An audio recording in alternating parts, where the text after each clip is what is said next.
Bugun 1 minut ingliz tilida have has haqida gaplashamiz. Have has ega bo'lmoq, bor bo'lmoq degan ma'nolarni anglatib, odatda kimdadir nimadir borligini aytish uchun ishlatiladi.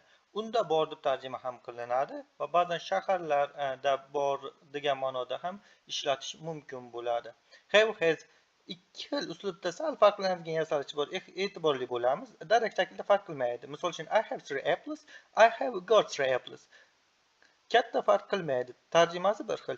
So'roq shakli va inkor shakli esa sal farqlanadi. Ya'ni I don't have 3 apples deyishimiz mumkin yoki I have not got 3 apples deyishimiz mumkin.